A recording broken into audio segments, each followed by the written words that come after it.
Hello everyone, a very warm day to you. I hope your day has been going great.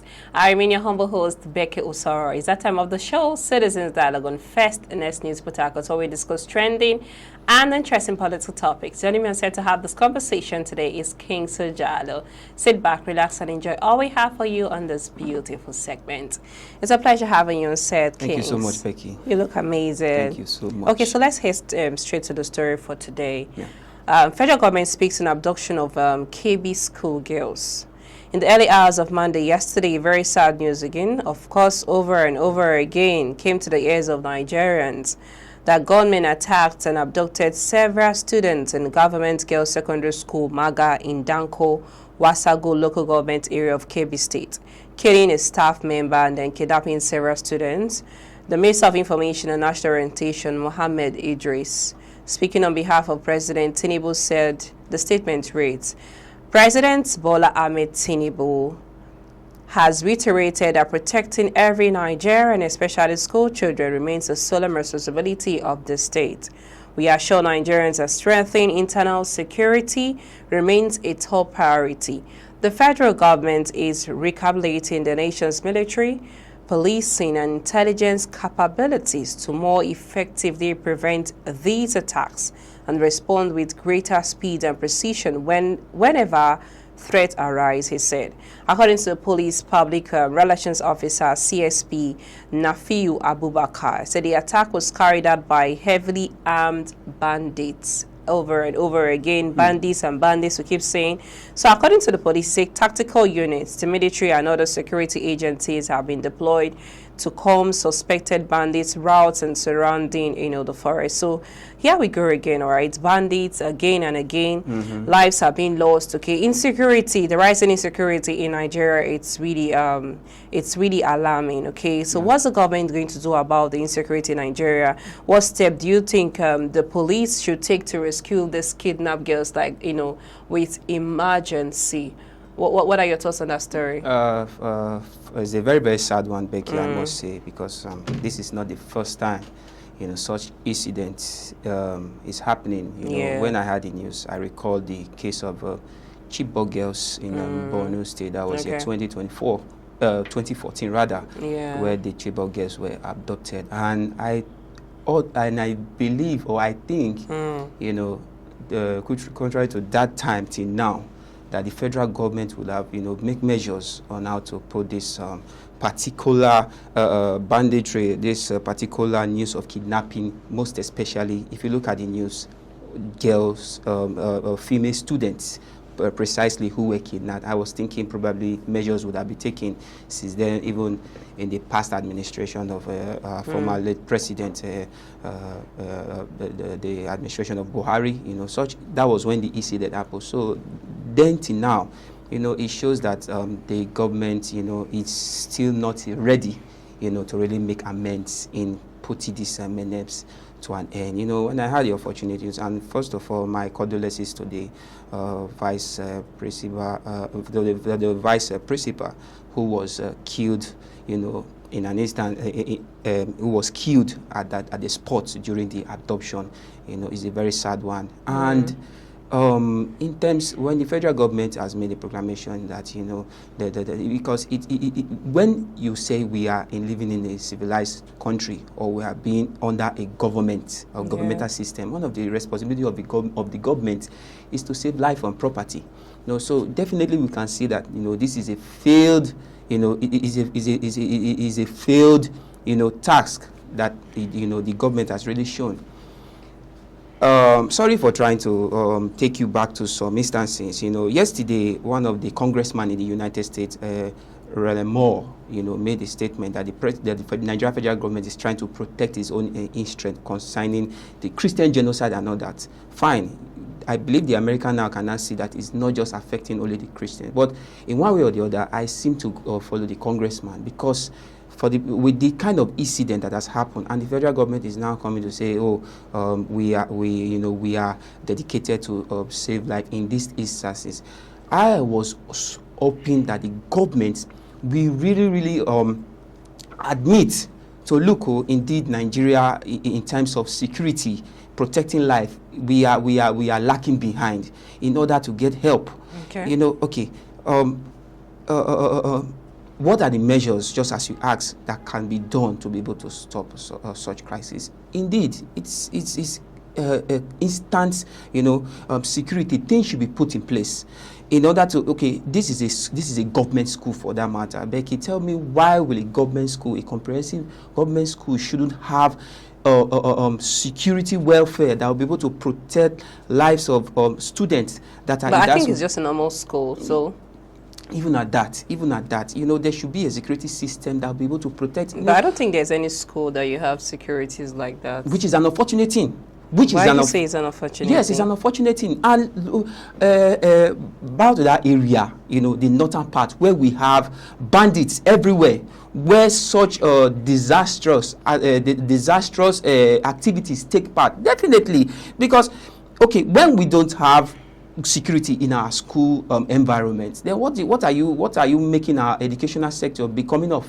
That is just the truth. Because okay, with this incident that has happened now, definitely no young teenager or no youth will be having the interest, because their mindset right now is, oh, I'm sending my child to school now for this kind of a thing to happen to him or her. That is the mindset of those people living in that area, in that vicinity. That is just the truth. So definitely, schools, tertiary institutes should be, you know, heavily safeguarded with securities. Okay. With the situation that has just happened, is enough. You know, I expect, just like I said earlier, I expected the federal government to be able to trust these issues. And mind you, these bandits are coming for just most especially the girls, because they were not kidnapped by their fellow women. They were kidnapped by men, and we know the interest of a man towards a woman. We know, I don't want to go into that, but it's an unfortunate thing from the federal government. That is just it. You know, it shows that this is a failed government. When the U.S. president raised alarm about putting Nigeria among a country of among special concerns, exactly, the CPC. A whole lot of high stakeholders were lamenting that Nigeria cannot be described in the form the U.S. president is prescribing it to be. But look at what definitely the U.S. government and all Congresses and the senators who have been accusing Nigeria of the Christian, definitely you have given them more morale in order to take the action they want to take. Okay. That is just a clear fact. So right now, there should be no cause of much alarm. Now let us find a way of sorting this issue. When the president was giving a proclamation that, oh, we'll go after that, all security agencies should go after the kidnapped 25 students. No, we're not specific about. We're not so sure about the number at the moment. Of course, for my details, so allegedly okay, 25, allegedly 25, but when more than 10 or thereabout Chibok girls were kidnapped, were adopted in the year 2014, what has become the outcome? Okay, we've had news. Okay, I can state some outcome. We had with some of them, even after negotiations, you know, some of them came back with pregnant with children who they got pregnant, which they gave birth to for those bandits. You know, some of them were given out into marriage. Yeah. You know, different kind of news concerning in the case of Chibok girls. Yeah. Now, Becky, tell me what will make the difference now.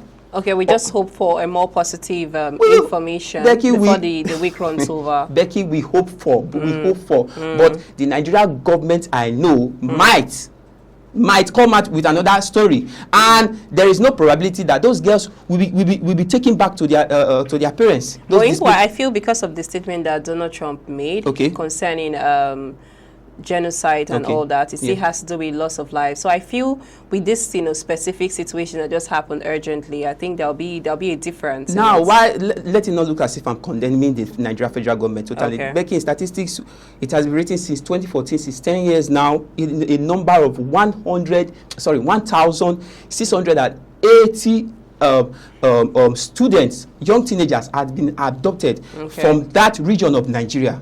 So with this particular number till now, tell me of what of what measure do you think the federal government will be able to take in order to release this? You know, the police has already assured us that they have sent, you know, people. Assured. Yes. Becky, you said assured without giving full proof. Okay, giving an assurance. Ask the security forces. Among the 1,680 abducted that the statistics has brought, how many have they been able to sort out? There should be an evidence that, okay, look, the Nigerian military and the Nigeria security forces were able to do this. Now there is hope concerning this current abducted students. So I think the president should really seek help. That is what I think the president should really do. He should really go after the U.S. president, just as what the proclamation of the U.S. He should really go and start seeking help from them. I think that is the only way, because it looks as if our security forces are not really ready to tackle this insurgents and bringing it to an end woefully. Okay, thank you so much on your thoughts on that story. Let's look on to the second story. The president Tinubu warns against corruption in Nigerians and judiciary. President Bola Ahmed Tinubu spoke on Monday yesterday at the opening of the 2025 All Nigerians Judges Conference organized by the National Judicial Institute in Abuja yesterday, saying that justice must not be for sale. Tinubu said that public trust in the justice, I just want to read. Okay. Tinubu said public trust in the justice system has weakened due to delays, perception of corruption, and concerns about access to justice. He urged judicial officers to confront these realities with honesty. He said discipline within the judiciary must be firm, transparent, and consistent. Only a judiciary that cleanses itself can command the moral authority to cleanse the society. So what do you really think is encouraging corruption amongst public officials in Nigerian judiciary? Looking at our judicial system at the moment. It's not something that you have an issue and you say you're going to the courts and then you're coming out with justice. Okay. First of all, it's a good one from the president, as the first man of the nation, trying to, when corruption really affects the judiciary system of a country, there is bound to be a breakdown of the entire nation, because, the judiciaries are indeed the backbone of every government, which we know. Looking out for elections, looking out for daily crimes and all that. So what's really happening? First, the Bureau, the National Bureau of Statistics made it known in a news press that, in terms of corruption, the Judiciary Forum, I think in 2023, had the highest form of corruption. You understand? And the president trying to address it is in a good one. But in most cases, Becky, when you're trying to address a particular institution, when you're trying to address a person, I think you should also look at your own self to be able to give a good address to a particular individual. You understand? So that there will be a proof that indeed the person who is advising me, is of good example. You understand? I'm referring to the federal government, to the president right now, because when they say when the head is good, I think the part of the body is bound to go in the right direction. You understand? And in addressing the judiciary when you are not having a good shape on your own, it is indeed a call for who do you want, how do you want the judiciary, who is leading the judiciary? That is the question first and foremost. Well, now, if you look at in the aspect of the president, when he came into power, I think the total debt that was, according to statistics, I think Nigeria was having just 87.5 billion, which the country was owing. Okay, now currently the number of total debt the country is having now is 152.7 trillion, I guess. Now, if you look at the rate at which our debts, and definitely it is not Nigerians who are going after this loan collected by the federal government. In fact, it is the the federal government on its own who is, taking out this tax. Now, what are the essence of this tax, which has not been clarified up to this date? The purpose of collecting this loan, you have not really made it known to Nigeria, and little or more proof are we seeing, then how do you want your judiciary to follow suit your mandate? That is the question we should be asking. When you are addressing such people, then you should give a good example, give a clear example of yourself. Okay. Now, in the aspect of the judiciary, indeed, you know, when corruption is tied around the judiciary system, definitely the nation is totally breakdown. Okay. You understand? The citizens don't have people to rely on anymore. Okay. You understand? The people, you know, who, these are people who we should be looking onto in order to carry out cases. Okay, look at the case of Mazi Nnamdi Kanu now. Okay, now you can see where I'm driving to. Okay. This man has been in custody for how many years? We are talking about since 2020, since 2021, and this is 2025. Tell me if they've been passing a fair law to that man over there in custody. Do you think he will still be in custody till now? So what are we talking about? Okay. So, and this case is being carried out by the Supreme High Court of Abuja, which the president is also in charge of. Then what are we talking about? So when you are addressing a particular group of high stakeholders, try and look at your own, scan your own self first before trying to advise others. Thank you so much. It's still the show, Citizens Dialogue on First Next News Port Harcourt. I am Becky Osoro. Let's go for a short break. Please stay with us. Welcome back to the show, Citizens Dialogue on First Next News Port Harcourt. I remain your humble host, Becky Osoro. Thanks for staying with us. The Federal High Court in Abuja sentenced Professor Cyril Indifong, suspended Dean of Faculty of Law, University of Calabar, UNICAL, to 5 years imprisonment without an option of fine. Justice James Omotosho, in a judgment on Monday, held that Independent Corrupt Practices and Other Related Offences Commission, ICPC, had been able to prove the evidence in counts 1 and 2 beyond a reasonable doubt against the first defendant.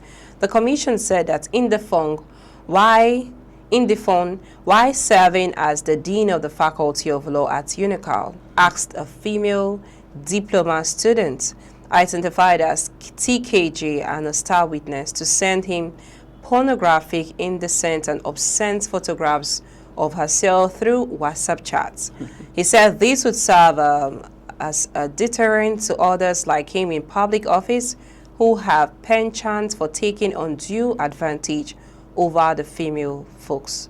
Of course, we always hear these stories over and over again, but we like you said, hopefully we hope that some lecturers are going to learn from this. Of course. When you talk about harassment, sexual harassment in universities, schools, and you know all that, it's quite alarming. In the case of Indifong, you know, first of all, I want to really give a kudos to the justice to Justice Omotosho passing this judgment. You know, I was even expecting such judgment should even, you know, should be even increased, but just as you said, I think others, other lecturers. Hopefully, if others can actually learn from this, because but the thing is, when it comes to indiscipline, I think it's personal. It's something that it's not like it's a personal inbuilt. Exactly. I think this incident happened in 2024. You know, just to interject, lately when you were talking about the rape incident, and then we heard about lots of people coming out,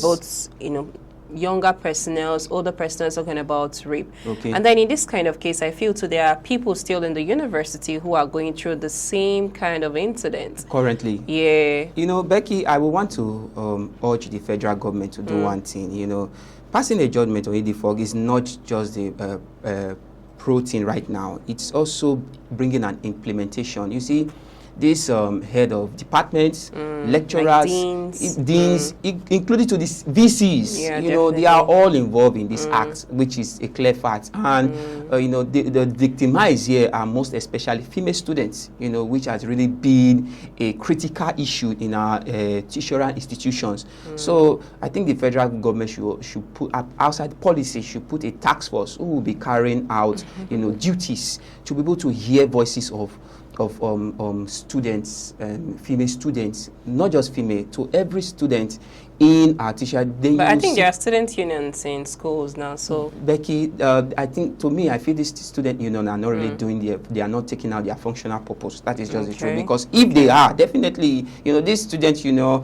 all about, most of the time, electing, I think they need to really go deep and address, to me, I see probably they are scared of the school authorities, the VCs and all that, because if they are not, definitely issues like this will be trashing. And just as you said, there are a lot of people victimized in these issues, times without number. Even as we speak, someone is going through it. But the unfortunate is that how can they be heard? You understand? Many of these female students are pretty kind of shy, making as if, how will I put it?